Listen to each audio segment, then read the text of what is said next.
آج میں آپ سے جس موضوع پہ بات کرنا چاہ رہا ہوں وہ ہے لیف یا براؤن رسٹ یا بھوری کنگھی۔ کسان ساتھیوں، پنجاب کے اس وقت کچھ اضلاع میں کچھ علاقوں میں کنگھی کا حملہ رپورٹ ہوا ہے، اس لیے یہ بات بہت عام ہے کہ آپ اپنی کھیتوں کا بار بار وزٹ کریں، اور اگر آپ کو کہیں اس کنگھی کی وجہ سے کوئی علامات کسی پودے پہ نظر آئیں تو اس پودے کو فوراً اکھاڑ کر کہیں دور جا کر اس کو آگ لگا دیں یا پھر اس کو زمین میں دفنا دیں، تاکہ باقی جو پودے ہیں وہ اس سے متاثر نہ ہوں۔ کسان ساتھیوں، کنگھی ایک پھپھوندی سے پھیلنے والا مرض ہے، اور یہ وہاں پھیلتا ہے جہاں بار بار بارشیں ہوں اور فضا میں نمی 70% ہو یا اس سے زیادہ۔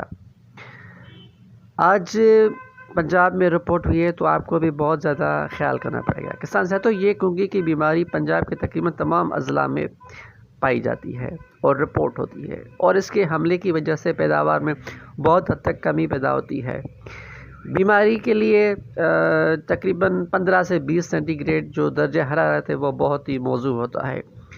یہ کنگھی پودے کے نچلے حصے یعنی پتوں پر حملہ کرتی ہے، جس کی وجہ سے پتوں کا رنگ بھورا ہو جاتا ہے اور پتے بھورے رنگ کے پاؤڈر سے کور ہو جاتے ہیں۔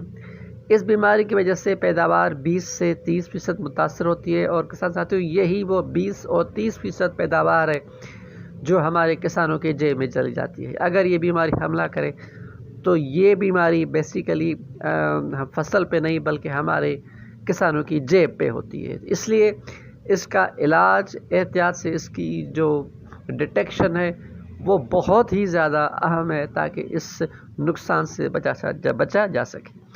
کسان ساتھیوں، پنجاب کے کچھ علاقوں میں یہ بیماری ظاہر ہو چکی ہے، اور اب جیسے میں نے آپ کو بتایا کہ آپ کے لیے لازم ہے کہ آپ اپنے کھیتوں کا بار بار وزٹ کریں اور دیکھیں۔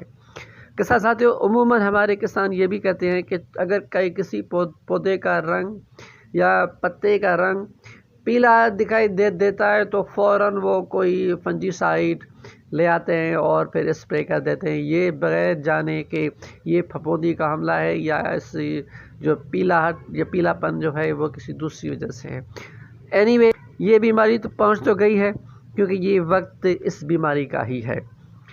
اب اس کا جو علاج ہے وہ یہی ہے کہ ہمارے کسان شروع میں ہی ایسی اجناس کاشت کریں جن میں اس بیماری کے خلاف قوت مدافعت ہو، لیکن اب یہ وہ وقت ہے جس میں اس کا صرف کیمیائی علاج ہی سب سے زیادہ موزوں ہوتا ہے، اور اگر ہم کیمیائی علاج دیر سے کریں گے تو پھر یہ ہوگا کہ پرابلم بڑھتی جائے گی۔ تو کسان ساتھیوں، اس بیماری کا جو سب سے بیسٹ جو فنجی سائٹ وہ ہے نیٹووا اور ٹلٹ۔ آپ اس کو اسپرے کریں، اور امید کی جاتی ہے اور دعا بھی کی جاتی ہے کہ انشاءاللہ تعالیٰ اس بیماری کو آپ کنٹرول کر لیں گے، لیکن اس بیماری کو لائٹ نہیں لینا، جلدی سے احتیاطی تدابیر کریں اور اس بیماری سے جان چھڑائیں۔ Good luck to you. Channel کو سبسکرائب ضرور کریں اور پلیز دوستوں کے ساتھ شیئر ضرور کریں تاکہ ان کو بھی یہ فائدہ پہنچے۔ Thank you.